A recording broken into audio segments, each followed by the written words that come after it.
Hi Aquarius, welcome to your quantum reading. This is for Aquarius Sun, Moon, or Rising, and as always, welcome to my cross watchers. Cross watcher, you could be dealing with an Aquarius, and the message could be for you, so feel free to take it however resonates with you and your situation. Keep in mind that these are general and timeless readings, and keep in mind that if you guys are wanting to book a one-on-one, my website information is down below in the description box. Just go ahead and subscribe your email there, and that way you'll always get an email notification whenever they open up. And as always, thank you guys so much for liking, subscribing. Thank you for all the ways that you've supported the channel. And let's go ahead and dive in. Okay.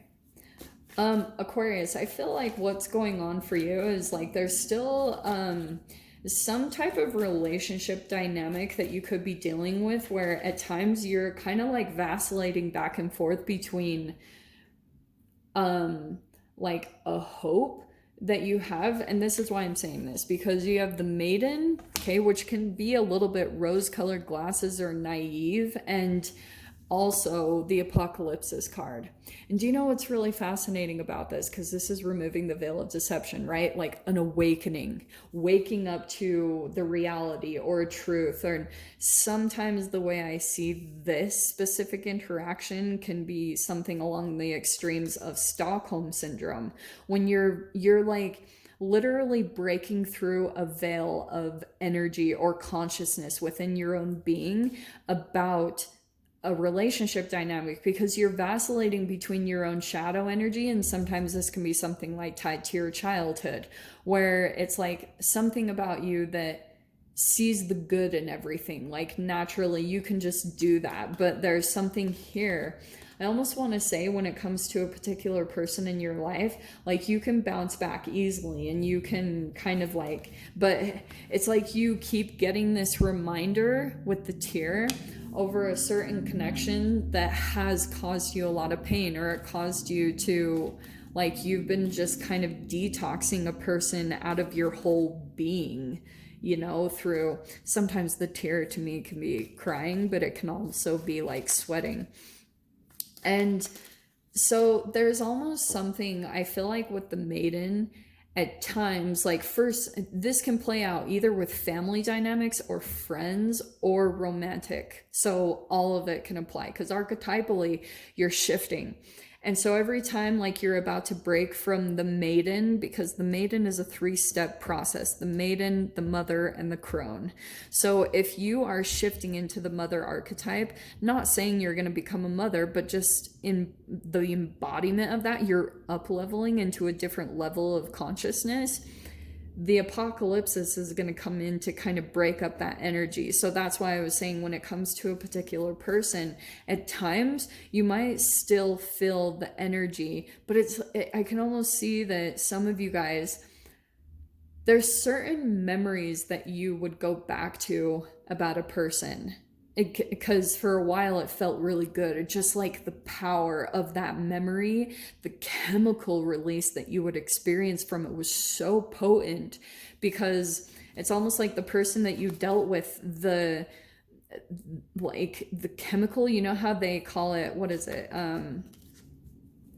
the chemistry that you had with a particular person was so intense, like, and that's why they say, especially if you went through a relationship where there was love bombing, say you guys like were on cloud 9 for a while, your honeymoon phase was so intoxicating, it was just on this high because there was this new person, and all of a sudden for a while you had a distraction from everything that you were maybe negative or pessimistic about in your life, and for a while you got a break from that reality, and so you and this person just had a heyday for a while, and you were having this passion together and these, you know, really intense emotions towards one another, but it's like you could have overlooked certain things or red flags about the person, or you might have, it's not even to say like you were ignoring the red flags about a person. Some of you guys, that could have been it, but oh, and this is perfect how these are popping out. Yeah,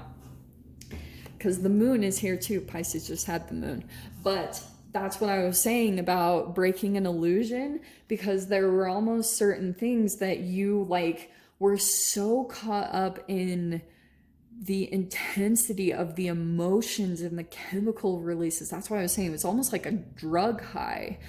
And it made you not see things. And that's why it could have been like this rude awakening into seeing another part of a human. You were like, oh shiz, I did not know, because you got too caught up into the fantasy or the illusion of the potential that you two would have, or the life that you two would have together. It's like you got really consumed by that. So that's why there could have been kind of like, there's the tower, right? Actually, this goes perfect. Look at that. The maiden archetype clouded you.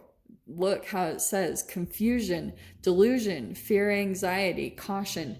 There's a little bit of kind of like a naivety where you just kind of went into a situation and boom, there's the tower card. Okay. So I can see that playing out. And so that's why there could have been kind of like, really, anytime people cry, I don't know why people make fun of it as a sensitivity or anything. I'm like, it's a natural body response. Your body constantly in every way is this machine. It tries to get rid of energy that's not conducive or it's not realistic. And sometimes it's the way that you release toxicity.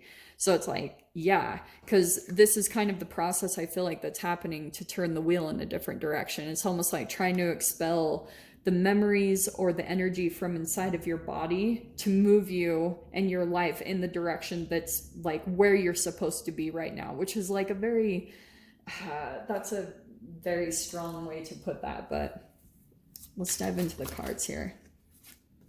Okay, so we have the Knight of Cups. There's the romantic energy. That's what I was talking about, being like swept up. So that's why I'm just going to put this out there for those of you. I feel like that's a part of wherever you guys are at right now in this lesson. You guys could be in the midst of this, or you've already learned from it and there could be a new connection coming in. And this could be the thing that you're processing through as you meet this new romantic interest. So that's why I'm saying, like, be kind of loose with how this is playing out in your reality, okay? So here's this romantic interest, or this person coming in that's offering emotions, a friend or something. And here you are trying to process where you are at psychologically and everything. And yeah, I feel like this is totally what's happening. We have the devil and the high priestess. Do you know, some of you guys, you might be trying to kind of like fill it out. The high priestess is like intuition, and it's the way that you try to navigate things, because people, like, you could have someone coming in and maybe there are certain things that you're trying to see about their shadow. Some of you guys, this could be a person that's like in love with love, or they could legit have some type of addiction or a coping mechanism that they're dealing with. And so here is like this high priestess. I almost want to say that's you, Aquarius. It's fascinating that all this Piscean energy is coming in. That's why I always get some type of connection between Aquarius and Pisces, but that makes sense. They are neighboring signs. So here's the Two of Swords. I feel like that's the confusion. Isn't that interesting that it's coming in? So I feel like just listen to your intuition on this. If this is like a person that's coming in that you might feel some attraction to, or a friend, however this is playing out, I feel like intuitively you're going to know what to do. And if you're feeling some sort of confusion, it's because your mind is starting to overtake you and it's starting to maybe like pull you into shadow energy when you're maybe even psychologically going back to this certain situation and trying to process like if this is a repeating pattern. Because the Wheel of Fortune is you're trying to determine if you're on the good side of the Wheel of Fortune, like if you're on the side of things turning in a different direction in your life, if you've learned all the lessons that you needed to learn from this whole interaction and now that you're ready to move forward. So let's see.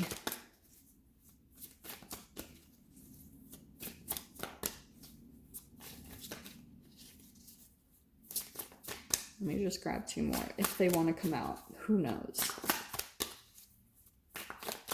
There. Oh, no way.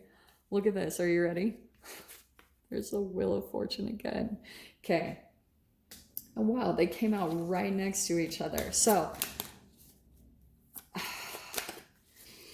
some of you guys, you're going to have to determine, and your intuition, that's why I'm saying trust that more than anything.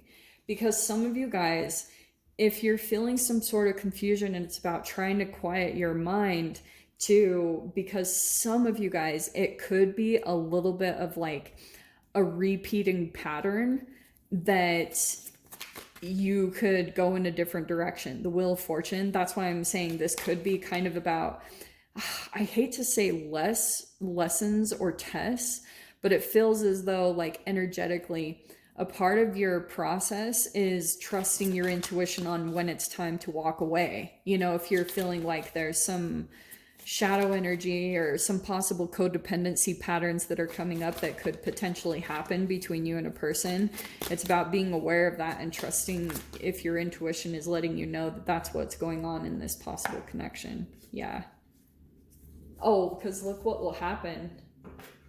This is cool. Trusting your intuition is going to cause this, 8 of Wands, spiritual growth. Because the more that you pay attention to that and you listen, you get like a victory. It's a really cool feeling, like when you act on your intuitive impulses, it almost like, and you make that connection. It's like this fascinating thing that happens. I don't know how to explain it in the quantum world, but it's something about your shadow energy that's trying to come in and be integrated into the highest version of yourself as you're going through this shift. So the 8 of Wands is like fast growth when maybe you go a different direction or you just pay attention to your intuition and what it's telling you. Whatever it is, though, it's going to be something that feels, it's about your emotions. It's about patience, but it's about your inner equilibrium and paying attention to your inner senses, what's going on down at that level. Because I feel like there's something new coming in. 8 of Pentacles and the Page of Pentacles. We'll dive into that in the extended, though. Sorry, I had to leave it there, but I have to dive into the extended. So if you guys want to join me over there, feel free. We'll go down below, click on the Vimeo link, and I'll see it over there. We'll see whatever other messages want to come out. So Aquarius, I hope you guys got something useful from this. And with that being said, sending you so much love, wishing you all the very best, and I'll see you in your next reading. Take care.